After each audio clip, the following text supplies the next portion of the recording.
Hi, in this video I will talk about the eternity of the heaven and hell according to Quran.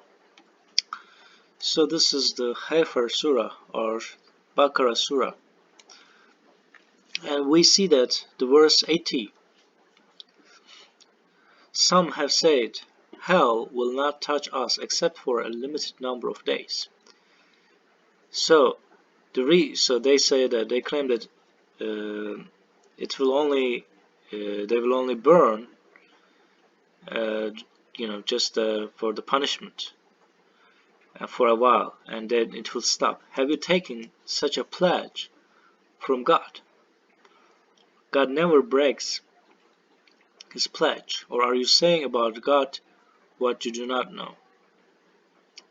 So it says that. So this verse, so if you are a Quranist, if you believe in Quran, it means hell is not a temporary place for anyone, right? So I think even like if you don't know Arabic grammatically, I think this is not hard to interpret it differently, right?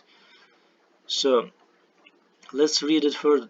Read the next verse. Indeed, those who earn sins and become surrounded by their evil works will be dwellers of hell. They abide in it forever. As for those who believe and lead a righteous life, they will be the dwellers of the paradise. They abide in it forever. So this is very basic thing. So in the Quran, we see that the things can be explained further in the other verses. However, we see that there is a rejection of temporary hell as a punishment. This is very obvious, and some scholars claim that hell for some groups is a temporary. So if their sins are not that much, then they can directly go to heaven. Why they go to hell? Then God can forgive their sins. So in the Quran I see two categories, and also maybe one category that between them. But eventually they will go one of them, as I understand. And God knows better anyway. So here so there are problems with temporary hell.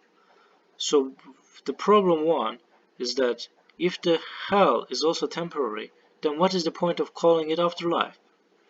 So maybe if God will maybe burn them and then they will be nothing, then what is the point of creating them at the first place?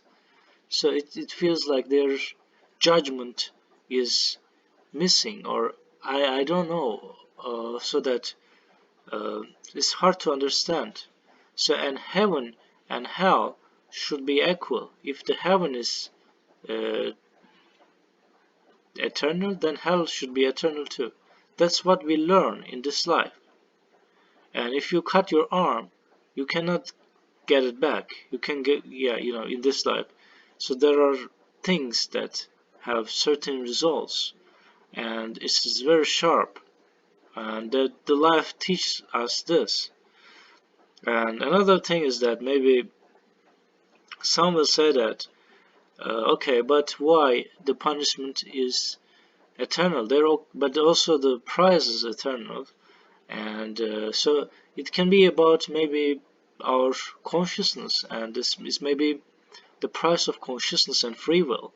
So it's such a big skill given by God, and we have freedom to torture other people.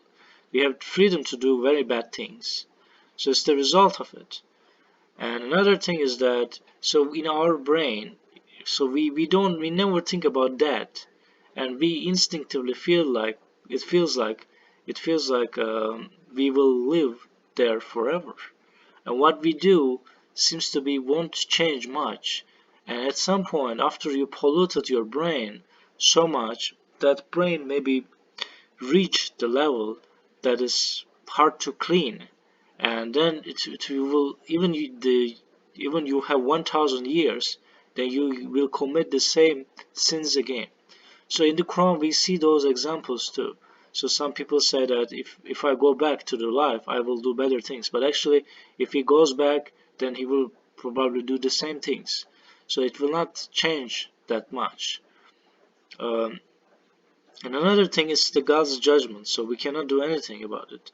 And God can be merciful, God can make, but we shouldn't just underestimate the permanent, the possible, it's so hard to think, but the possibility of burning in a place permanently.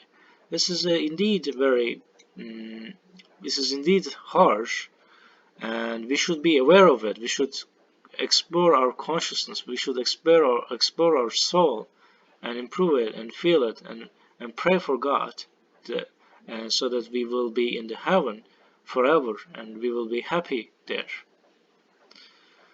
So, and that's all I want to say in this video, and thanks for watching this video, and hope to see you in the next video.